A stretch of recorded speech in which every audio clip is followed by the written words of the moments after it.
ગણેશને વિઘ્નો દૂર કરનારા દેવ માનવામાં આવે છે। તેમની કૃપાથી જીવનમાં સુખ, સમૃદ્ધિ અને કારકિર્દીમાં સારી પ્રગતિ થાય છે। 7 સપ્ટેમ્બર ગણેશ ચતુર્થીથી શરૂ થયેલા ગણેશ ઉત્સવનો આજે અંતિમ દિવસ છે। આજે ગણેશ વિસર્જનનો દિવસ છે। આજે અનંત ચતુર્થીના રોજ બપ્પાને વિદાય આપવામાં આવે છે। કહેવાય છે કે આ દિવસે ભગવાન ગણેશ કૈલાસ પર પાછા ફરે છે। ઘરમાં ભગવાન ગણેશની સ્થાપના કરી હોય તો અનંત ચતુર્થીના દિવસે વિધિ પ્રમાણે અને શુભ સમયે બપ્પાને વિદાય આપો। જેમાં આપણે પ્રવાસ જતા પહેલા પરિવારના સભ્યોને ખુશીથી વિદાય આપીએ છીએ, તેવી જ રીતે ભગવાન ગણેશને વિદાય આપતી વખતે પણ આપણે તે જ રીતે વર્તવું જોઈએ। આદરપૂર્વક અને નમ્રતાપૂર્વક પૂજા દરમિયાન જાણી અજાણે થયેલી કોઈ પણ ભૂલ માટે માફી માંગી લો અને પછી તેમને સુખ અને સમૃદ્ધિની મનોકામના કરો।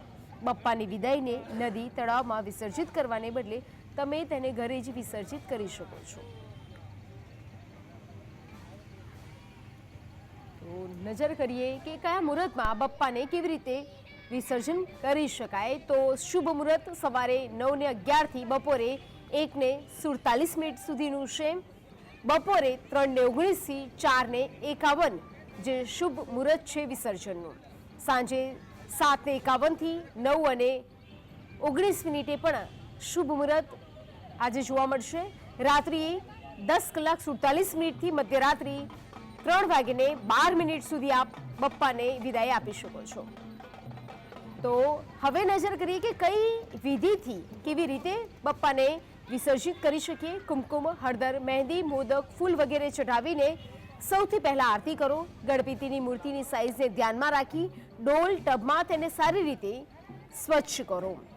ગણપતિનું વિસર્જન કરવા માટે ડોલ કે ટબમાં પૂરતું સ્વચ્છ પાણી ભરી લો।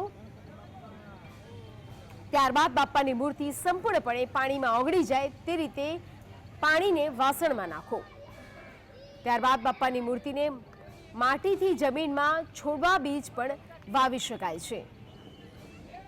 જ્યારે ગણપતિ વિસર્જન માટે લઈ જવામાં આવે ત્યારે તે ચઢાવેલી બધી જ વસ્તુઓ, શણગારને એક બંડલમાં રાખો। ભગવાન ગણેશજીની મૂર્તિને ધીમે ધીમે પાણીમાં ડુબાડો અને અચાનક છોડશો નહીં કે ફેંકશો પણ નહીં।